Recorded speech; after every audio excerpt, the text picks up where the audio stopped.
1998, o Rage Against the Machine começou a mostrar que as coisas não estavam assim indo muito bem. Mas antes que a banda implodisse e começasse a pensar em se separar, os caras ainda conseguiram entrar no estúdio para fazer um bom álbum. Quando eles apareceram lá em 1992 com um álbum auto-intitulado, ninguém estava preparado para o impacto que esses caras iam fazer. Aquilo ali não era só um som com muita atitude, era uma espécie de manifesto em forma de música.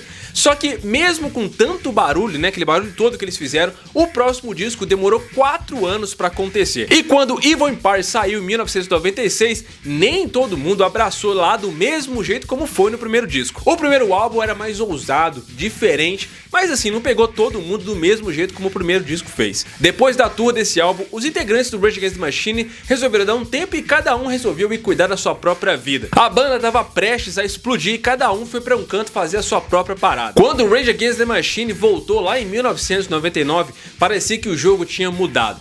O mundo da música estava assim cheio de banda de new metal que meio que estavam tentando copiar a ideia e a química que eles trouxeram lá do rap com rock do mesmo jeito que eles tinham feito lá no comecinho dos anos 90. Só que sim, pra ser sincero, muita coisa nessa leva nova aí parecia assim uma espécie de rage genérico, sem aquele DNA revolucionário que os caras tinham. Na verdade, o próprio Rage Against the Machine meio que acabou plantando algumas sementinhas aqui pro próprio new metal. Eles meio que criaram um gênero e uma base de fãs que eles mesmos não estavam conseguindo atender direito. Os caras estavam fazendo disco a cada 4 anos. E as gravadoras, né, querendo atender essa demanda que estava surgindo na época, ficavam tentando criar mais bandas que soassem como Rage Against. Mas as gravadoras estavam mais interessadas que essas bandas falassem de coisas mais populares, coisas que eram mais a linguagem da juventude e bandas que topassem fazer qualquer tipo de clipe que desse dinheiro. E nessa época, cara, a própria banda tava assim numa espécie de corda-banda, né? Os caras estavam tendo que lidar com um monte de boato de que eles iam se separar e com a pressão aí de mostrar que eles ainda tinham muita relevância dentro desse mercado. Foi aí que pela primeira vez eles entraram no estúdio sentindo na pele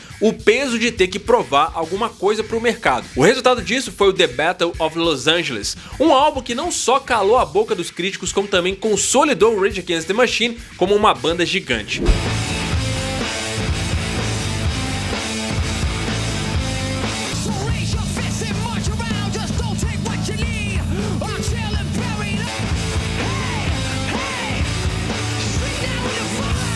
Meio que assim, esse aqui foi o último material de estúdio que eles iam lançar e eles meio que fizeram questão de sair em grande estilo. E enquanto isso, cada integrante estava na sua correria individual. Desde o lançamento de Evil Empire, o único material inédito que o Rage Against tinha lançado eram 2 músicas, né? O cover de The Ghost of Tom Joad, do Bruce Springsteen, e No Shelter, que foi para a trilha sonora do Godzilla em 1998.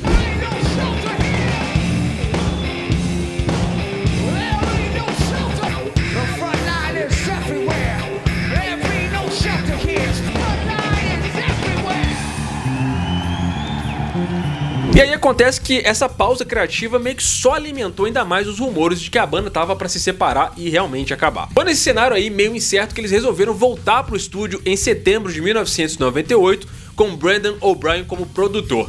A real é que ninguém sabia o que esperar dessas sessões aí, né? Será que eles ainda tinham química? Será que os caras iam conseguir criar alguma coisa que ainda fosse cativante? Ou será que era assim o começo do fim da banda? As tensões durante a produção do Evil Empire obrigaram eles a repensar a forma como eles próprios faziam o trampo. Muitas tensões surgiram das ideias que cada um desenvolveu depois do primeiro álbum e sobre como um disco devia soar. E assim, né, o Rage Against the Machine era uma banda que era dividida em coisas mais sociais, né? Os caras eram muito envolvidos com assuntos políticos e compromissos políticos. Por isso, nem sempre os caras estavam juntos escrevendo. Então, essas sessões que os caras faziam meio que nessas experiências políticas faziam os caras terem uma visão de mundo bem diferente em cada experiência dessa que eles viviam. Então, na hora que eles se encontravam estúdio pra compor, as ideias nem sempre batiam, porque a gente sabe que política não é uma parada que todo mundo concorda unanimemente. E não é porque uma banda tem a mesma visão de mundo que eles entre si vão concordar em tudo. The country and the planet is owned and run by people who don't deserve to. They do it in the name of profit, they do it in the name of privilege.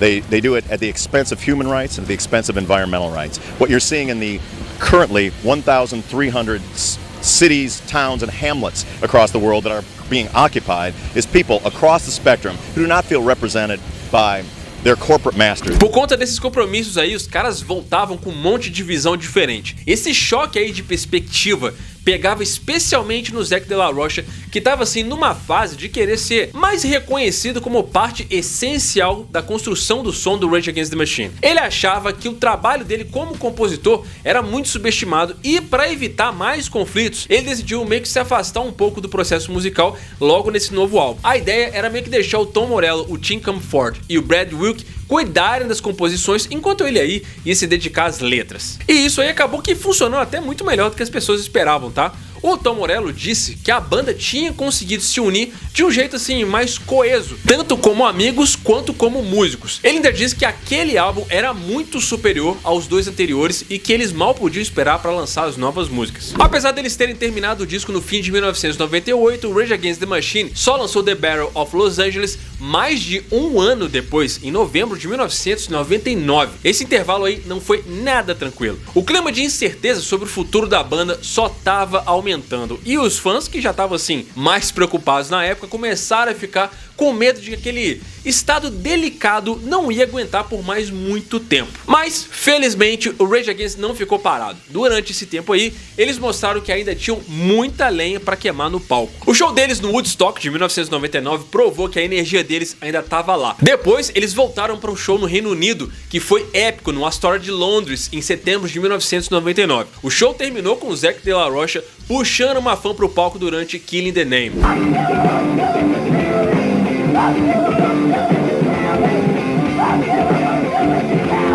Quando finalmente chegou aí o dia 2 de novembro de 1999, todo mundo pôde respirar mais aliviado. O The Battle of Los Angeles não só viu a luz do dia, mas também dominou as paradas, estreando direto no topo da Billboard dos Estados Unidos. A crítica falou super bem desse disco, com a Rolling Stone comparando ele ao impacto It Takes a Nation of Millions to Hold Us Back do Public Enemy pro hip hop.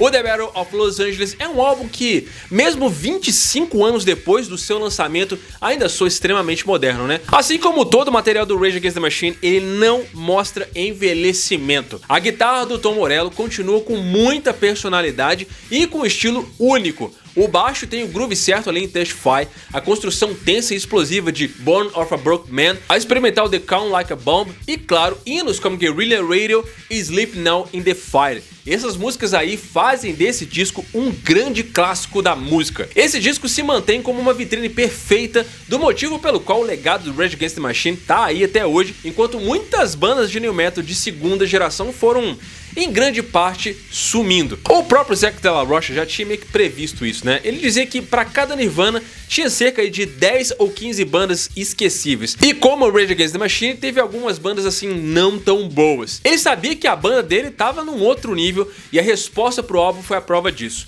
A turnê mundial que veio depois foi um espetáculo, com um monte de show aí como o da Wembley Arena, onde o Rage Against the Machine foi a atração principal, além de um set incrível no festival Reading de 2000. Não era só música que tava ali em alta, né? O Rage Against the Machine continuava desafiando o sistema. Um dos momentos mais emblemáticos foi quando a banda fechou a bolsa de valores lá em Nova York para gravar o clipe da Sleep Now in the Fire, que assim provocou repercussão mundial e mostrou que mesmo depois do sucesso do álbum, o Rage Against the Machine ainda estava muito longe de meio que ficar acomodado. We're filming on Wall Street and we have a permit to film on the federal steps. Okay. We do not have a permit to film on the city sidewalk.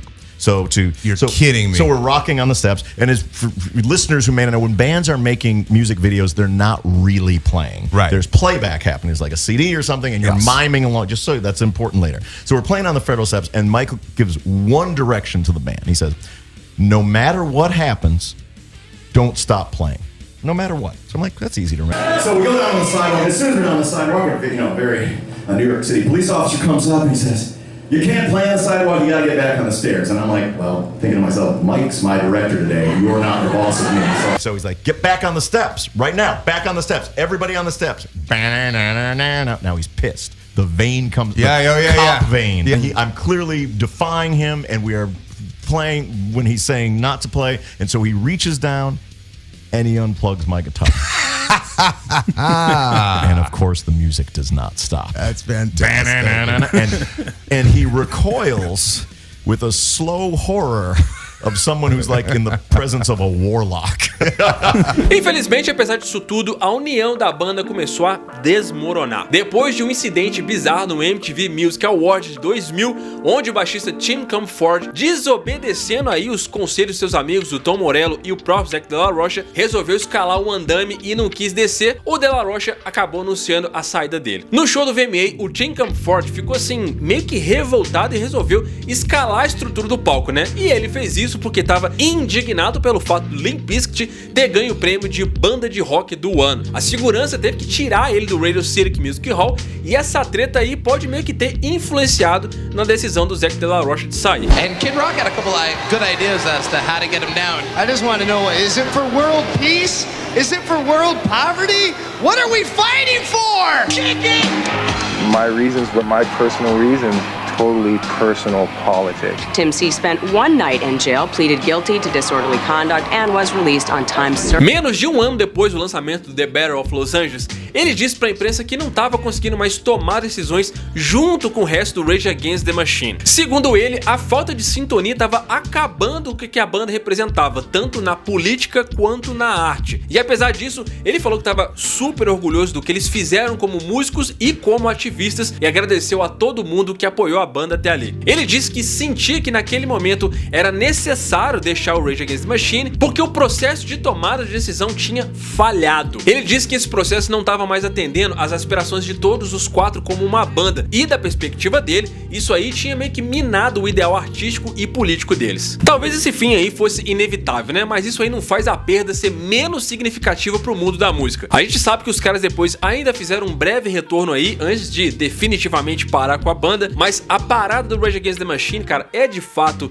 uma perda muito grande pra música como um todo, não é nem só pro som pesado, né? Pra música como um todo, a parada do Rage Against the Machine, essa banda não ter uma produção mais significativa, uma produção maior, é uma perda muito grande, porque são lançamentos que refletem muito pensamento, que fazem bandas terem atitude, né? É uma banda de atitude que hoje é um negócio que tá muito em falta, né? Uma banda que causa impacto e causa reflexão como eles causaram na sua época e que, cara, ajudaram meio que um movimento a crescer e a existir. Muito do que a gente viu acontecendo aí no final dos anos 90, esse movimento de New Metal e todas as bandas que vem junto, é claro, vem de bandas mais clássicas aí também, né? Como Korn, P.O.D., Deftones, mas com certeza essa parada aqui do Rage Against the Machine fez muita diferença também, porque o Rage Against mostrou lá no comecinho, lá no início dos anos 90, que, cara, era muito possível fazer essa parada aqui funcionar, e não só pela atitude do som, mas também por uma lírica que era muito rebelde, né? Que era muito de protesto. Embora o Renegades, né? O álbum de covers dele tenha sido lançado logo depois, o The Battle of Los Angeles acabou ficando aí como a palavra final do Rage Against the Machine. Meio que assim, um testamento da personalidade única e uma prova do vazio que essa banda deixou. O legado deles nunca poderia ser substituído e, cara, claramente nunca foi, né? Até hoje a gente não tem uma banda pra substituir o legado dessa aqui. Mas isso, na minha opinião, eu espero que você tenha a sua. E aí, cara, o que você acha do legado, esse gap que o Rage Against the Machine deixou aqui, né? Depois da parada do Rage Against the Machine, cara, a gente nunca mais viu uma banda conseguir fazer esse tipo de som da forma como eles fizeram. Aliás, cara, pra ser bem sincero, eu até hoje não vejo no mercado uma banda que tenha sido tão bem sucedida na proposta que o Rage Against the Machine trouxe aqui, né? Porque é uma proposta que foi muito original pra época, que chamou muita atenção, não só musicalmente, mas também liricamente, e deixou uma marca, cara. É uma banda que, de fato, como eu disse, não consegue ser substituída e não encontra, assim, à altura alguém que consiga preencher esse gap, né? O legado que o Rage Against the Machine deixa é justamente o legado do som, né? De mostrar como era possível fazer esse som com energia, misturando rock com rap e trazendo vários elementos ali que são muito interessantes pra dentro do heavy metal e fazer uma parada totalmente nova que quebra padrão, como mostrou naquela época que podia quebrar, e mostrando que não, cara, que tá longe dos limites de se criar coisas novas, né? Que basta você ter uma atitude muito louca e querer misturar coisas que ninguém teve coragem de fazer ainda, que dá sim pra conseguir encontrar, né? Mas o que você acha disso? Deixa aí nos comentários. Tamo juntão, muito obrigado aí pela sua audiência, até a próxima, valeu!